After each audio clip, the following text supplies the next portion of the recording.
पसीना, अनिश्चितता, भुलक्कड़पन या झूठ, जिसका सही अर्थ उसी समय दिखाई दे रहे अन्य संकेतों पर निर्भर करता है। सही अर्थ समझने के लिए हमारे पूरे संकेत समूह को पढ़ें, जो कम से कम 3 संकेतों से मिलकर बना हो।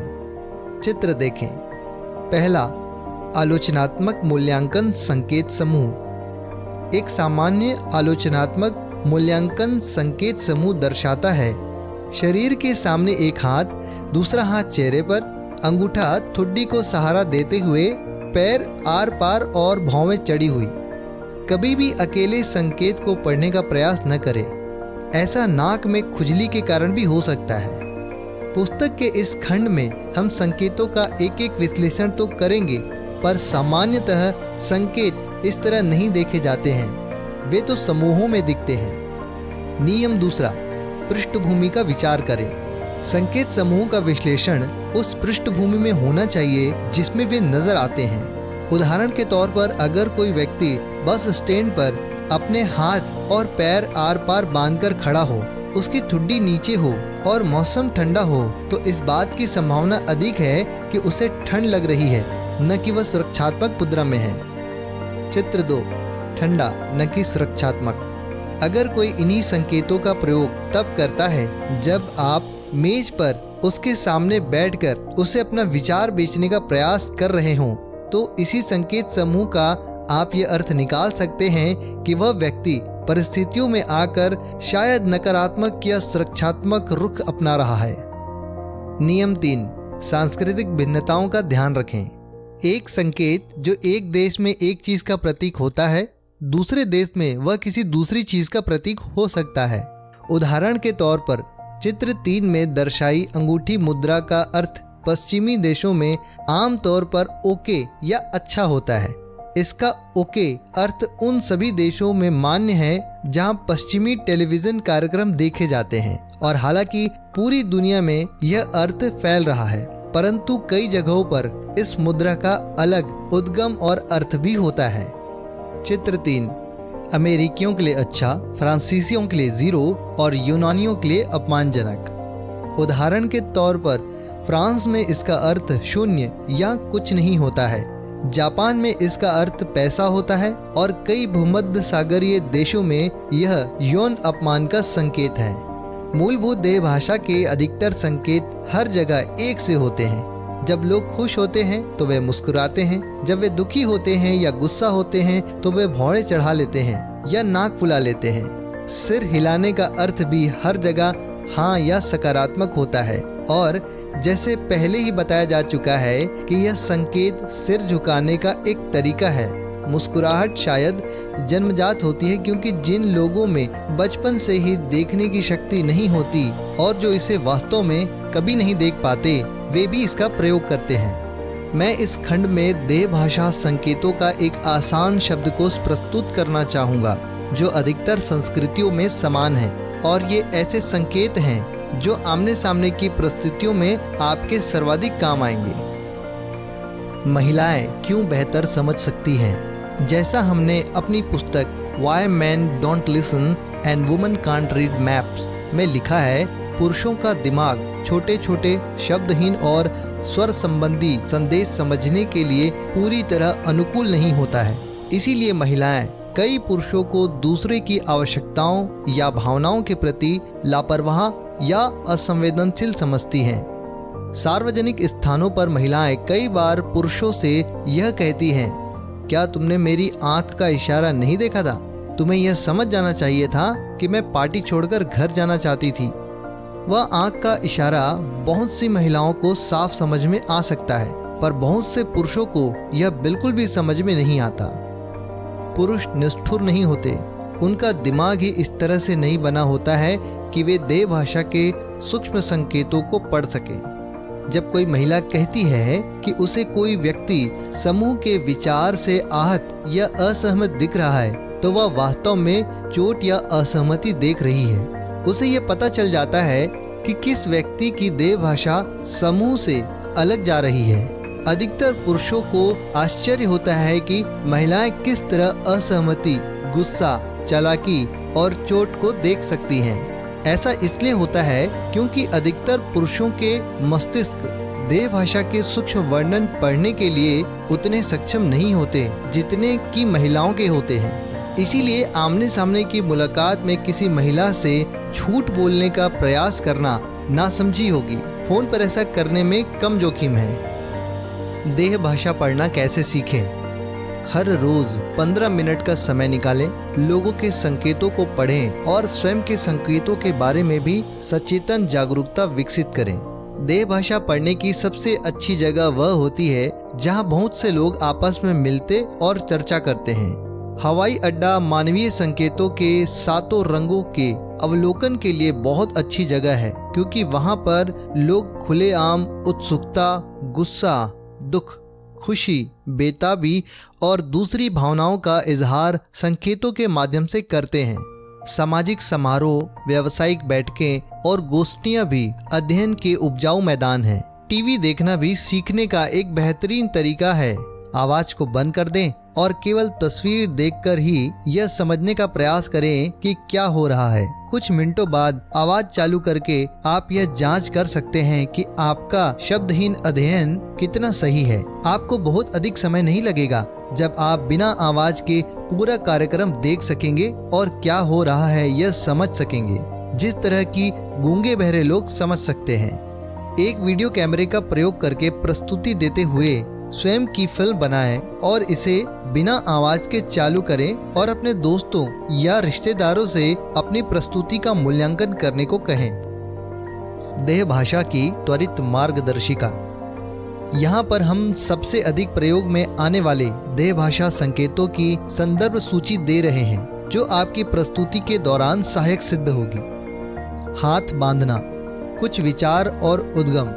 शरीर के सामने हाथ बांधना या शरीर के सामने हाथ आड़े रखना एक असंबद्ध और सुरक्षात्मक दृष्टिकोण दर्शाता है। यह एक जन्मजात संकेत है और 70% लोग अपनी बाईं बांह को दाईं बांह के ऊपर बांधते हैं। इस आदत को बदलना लगभग असंभव सा प्रतीत होता है। इसका उद्देश्य यह है कि किसी भी प्रकार के आक्रमण से दिल और फेफड़ों की सुरक्षा हो जाए और अधिकतर वानर अथवा वन मानुष भी इसी वजह से इस मुद्रा का प्रयोग करते हैं। चित्र, यह किसी सख्त चने को फोड़ने की तरह है। इस संकेत में किए गए शोध बताते हैं कि सुनते समय जो श्रोता इस मुद्रा का प्रयोग करते हैं वे उन लोगों से 38% कम समझते हैं जो खुली स्थिति में होते हैं। जब प्रस्तुतकर्ता के प्रदर्शन के बारे में उनसे पूछा गया तो हाथ बांधने वाले लोगों ने छोटे वाक्यों का प्रयोग किया, नजरें कम मिलाई, पीछे टिककर अधिक बैठे और प्रस्तुतकर्ता के प्रदर्शन के प्रति अधिक आलोचनात्मक रुख अपनाया, बजाय उन श्रोताओं के जो बिना हाथ बांधे बैठे थे। हाथ बांधने के कई सूक्ष्म तरीके होते हैं, जैसे आधे हाथ बांधना। चित्र 4, अपने आप से हाथ मिलाना। चित्र 5, जो उस स्पर्श का अवशेष है जो आपके घबरा जाने पर आपके माता पिता आपका हाथ पकड़ा करते थे और दोनों हाथों से कोई चीज पकड़ना। चित्र 6, दोनों हाथों से पर्स, ग्लास या फोल्डर पकड़ने का उद्देश्य सुरक्षा का एहसास प्राप्त करना होता है, क्योंकि उस स्थिति में आपके हाथ शरीर के सामने होते हैं। दूसरे हाथों में पहनी अंगूठी, घड़ी या शर्ट के बटन घुमाने से भी वही परिणाम मिलते हैं। चित्र 7 दर्शाता है कि दाएं हाथ पर बैठा व्यक्ति सही पृष्ठभूमि में संकेतों के समूह का प्रयोग कर रहा है। वह हाथ बांधने की मुद्रा का प्रयोग कर रहा है। उसके पैर खुले हैं, पुरुष आक्रामकता, एक फौज चढ़ी हुई है, आलोचनात्मक, बंद होठों पर मुस्कुराहट है अपने आप को पीछे हटाते हुए, और शरीर दूसरी ओर है, रुचिहीनता। वह बाकी दोनों लोगों से खुद को उपेक्षित महसूस कर रहा है, जबकि वे दोनों लोग प्रतिबिंबन के द्वारा एक दूसरे के साथ तालमेल बना रहे हैं। चित्र 7, दाईं ओर बैठा व्यक्ति उपेक्षित महसूस कर रहा है। कारण और परिणाम की समस्या।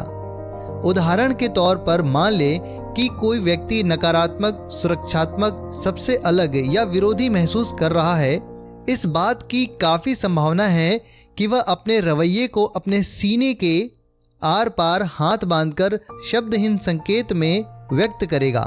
हमें शोध से यह भी पता चलता है कि हाथ बांधने की अवस्था में व्यक्ति की समझने की क्षमता 40% कम हो जाती है और उसका रुख आलोचनात्मक हो जाता है। यह साधारण प्रयोग करके देखें। पीछे की ओर टिक जाएं और अपने हाथ को सीने पर कसकर बांध लें। आप कैसा अनुभव करते हैं? बंधा हुआ, असहभागी, असम्मिलित? अध्ययनों से पता चलता है कि आपने किसी भी कारण से सीने के सामने हाथ बांधा हो तो आपको इस संकेत के नकारात्मक प्रभावों का अनुभव होने लगता है। यह कारण और परिणाम की स्थिति है। आदतन हाथ बांधने वालों का हमेशा यह दावा रहता है कि वे इस मुद्रा में अधिक आरामदेह महसूस करते हैं, क्योंकि हाथ बांधने के संकेत से उन्हें उसके साथ जुड़ी भावनाओं का भी अनुभव होता है। अगर आप यह विश्वास न भी करें कि हाथ बांधना एक नकारात्मक संकेत है, तो भी आपका श्रोता अचेतन रूप से आपको नकारात्मक या गैर मिलनसार समझ बैठेगा। इसी कारण एक ठंडे कमरे में लोगों के समूह से कोई बात मनवाना काफी कठिन होता है। प्रस्तुति के समय कमरे का आदर्श तापमान 21 डिग्री होना चाहिए। कुछ उपयोगी रणनीतियाँ। पहला, अपने शब्दकोश में से हाथ बांधने की मुद्रा हटा दें। अगर आपने ऐसा नहीं किया तो आपके श्रोता आपकी बातें पूरी तरह से नहीं समझ पाएंगे। वे आपके प्रति अधिक आलोचनात्मक रुख अपनाएंगे और आपको कम पसंद करेंगे। खुली देह भाषा का प्रयोग करें। दूसरा, जहां तक संभव हो श्रोताओं को बैठने के लिए हत्थे वाली कुर्सी दें। इससे उन्हें हाथ खुले रखने के अधिक अवसर मिलते हैं और वे चर्चा में अधिक भाग लेना चाहेंगे। बिना हत्थे वाली कुर्सियों को अधिक पास न रखें, क्योंकि इससे श्रोता एक दूसरे के संपर्क से बचने के लिए हाथ बांध लेंगे। तीसरा, अगर आपके श्रोता हाथ बांधकर बैठे हैं तो आप उनकी मुद्रा को बदल सकते हैं। आप अपने सवालों के जवाब में उनसे हाथ उठवा सकते हैं, उन्हें शारीरिक रूप से शामिल होने वाले अभ्यास दे सकते हैं, उन्हें टिप्पणी लिखने के लिए पेन और कागज दे सकते हैं या उन्हें गर्म पेय दे सकते हैं। हाथ से चेहरे को छूना। कुछ निष्कर्ष और स्रोत। वे सभी शोधकर्ता जिन्होंने हाथ से चेहरे के स्पर्श के संकेत का अध्ययन किया है, सहमत हैं कि इसका संबंध नकारात्मक भावनाओं से है। पश्चिमी और अधिकतर यूरोपीय लोग इस समय हाथ से चेहरे को ज्यादा छूते हैं जब वे झूठ बोलते हैं। यह एशियाई लोगों के साथ नहीं होता, जो धार्मिक कारणों से सिर छूने से बचते हैं, पर झूठ बोलते समय उनके पैरों की हरकत बढ़ जाती है। चित्र। हाथ से चेहरे छूने के मौलिक संकेत। बच्चों में आमतौर पर देखा जाता है कि झूठ बोलते वक्त वे अपना चेहरा छुपा लेते हैं। वयस्कों में भी यह चित्र आंट की तरह देखा जा सकता है। झूठ बोलते समय नाक की संवेदनशीलता बढ़ जाती है, जिसके कारण नाक से स्पर्श बढ़ जाता है। चित्र 9 में देखा जा सकता है। आंखों को हाथ से छुपाने से हम वह नहीं देखते जो हम नहीं देखना चाहते या जिस पर हमें विश्वास नहीं होता। चित्र 10। यह आंख मलने की मुद्रा का उद्गम स्रोत है। चित्र 11 व 12। कान मलना, सर गर्दन को खुजाना भी यह संकेत देता है कि व्यक्ति अनिश्चित है या जो कहा जा रहा है उस पर वह विश्वास नहीं कर रहा है। चित्र 8, 9, 10, 11 व 12। कुछ उपयोगी तकनीकें। पहला, हमेशा हाथ से चेहरे को छूने के संकेतों को समूहों में और उनकी पृष्ठभूमि में पढ़ें। कभी भी नाक की खुजली को धोखे का संकेत न समझें। दूसरा, अपनी प्रस्तुति के दौरान हाथ से चेहरे के स्पर्श संकेतों से हमेशा परहेज करें, क्योंकि उनके प्रयोग से आपके श्रोता आप पर कम विश्वास करेंगे। वीडियो कैमरे के सामने अभ्यास करें या शीशे के सामने खड़े होकर रिहर्सल करें, ताकि चेहरे को छूने की आपकी आदत खत्म हो जाए। तीसरा, अगर आपकी प्रस्तुति के दौरान कोई हाथ से चेहरे को स्पर्श संकेत का प्रयोग कर रहा हो तो यह करें। मुझे लगता है कि आप कोई सवाल पूछना चाहते हैं। क्या आप बताएंगे कि आपका सवाल क्या है? इसका ज़्यादा प्रबल तरीका यह है, आपकी देह भाषा बता रही है कि आप कुछ पूछना चाहते हैं। क्या आप बताएंगे कि आपका सवाल क्या है? इस आखिरी प्रश्न को पूछते समय सावधानी बरतें, क्योंकि यह कई बार अपमानजनक लगता है। यह व्यावसायिक प्रदर्शनकर्ताओं द्वारा प्रस्तुत किया जाता है। सकारात्मक देह संकेत। पहला, सिर झुकाना।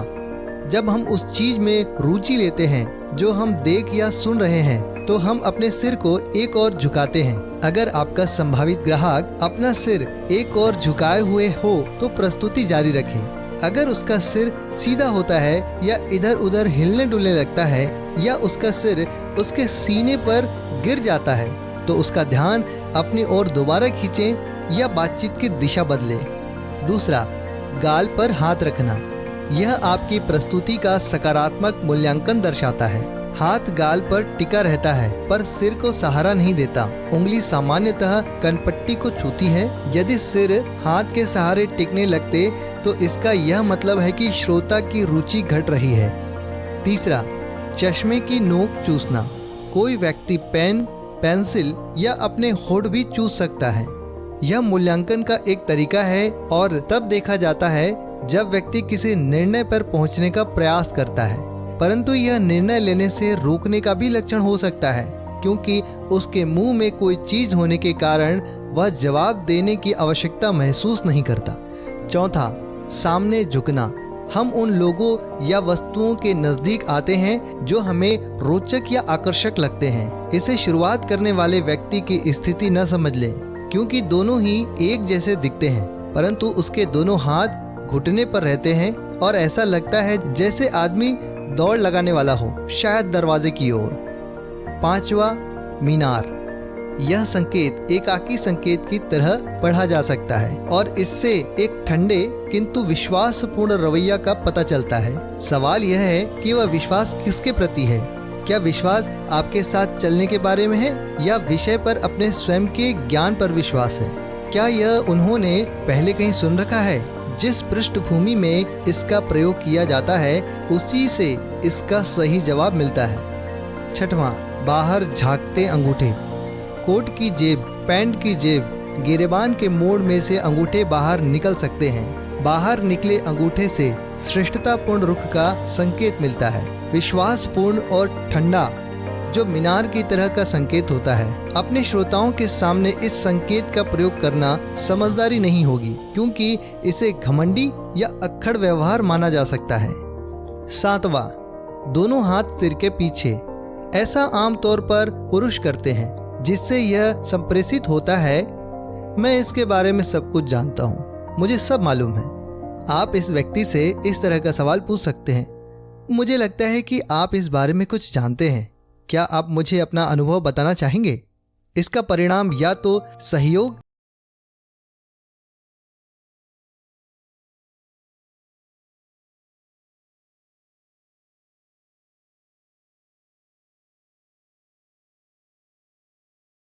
इस्तेमाल होता है और इससे श्रोताओं के आलोचनात्मक विचारों का प्रदर्शन होता है।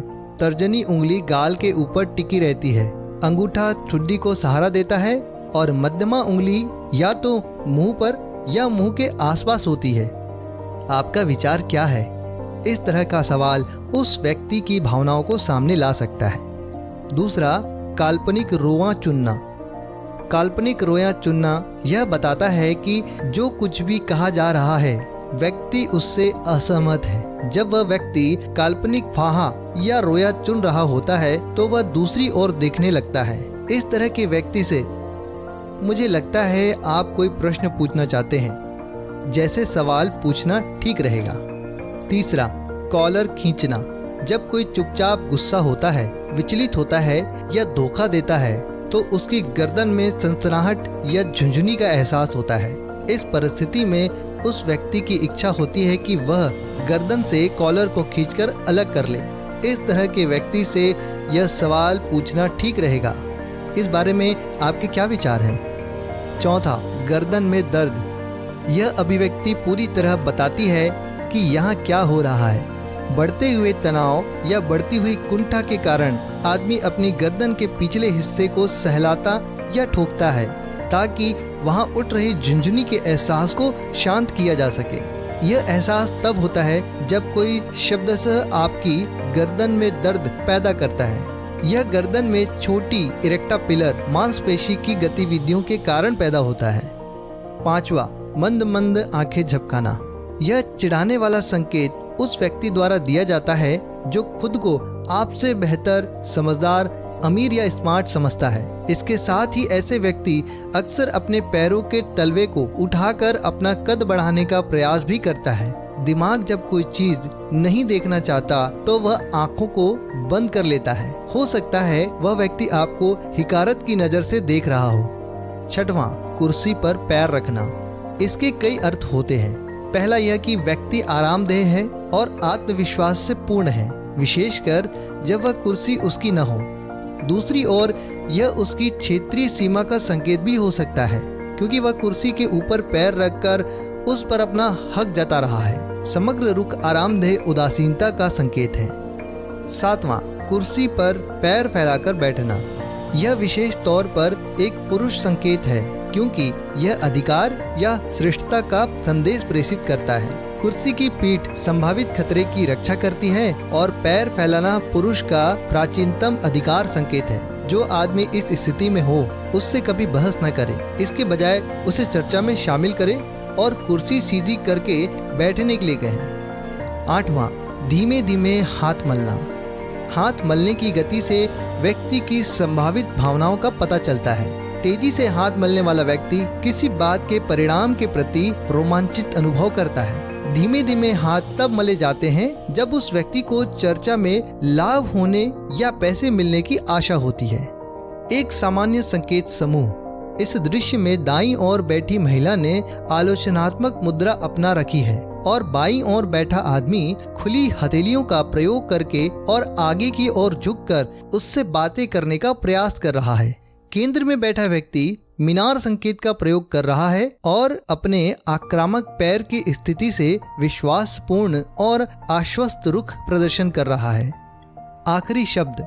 देह भाषा को समझना किसी पहेली की तरह लगता है। हम में से अधिकतर के पास यह भाषा टुकड़ों टुकड़ों में आती है, पर हम उन्हें पूरी तस्वीर में नहीं जमा पाते। देह भाषा का पहला नियम हमेशा याद रखें। अकेले संकेत की कभी व्याख्या न करें, हमेशा समूहों का ध्यान रखें। इस बात को सुनिश्चित कर लें कि सभी संकेतों की पृष्ठभूमि और सांस्कृतिक विभिन्नताओं का ध्यान रखा गया हो।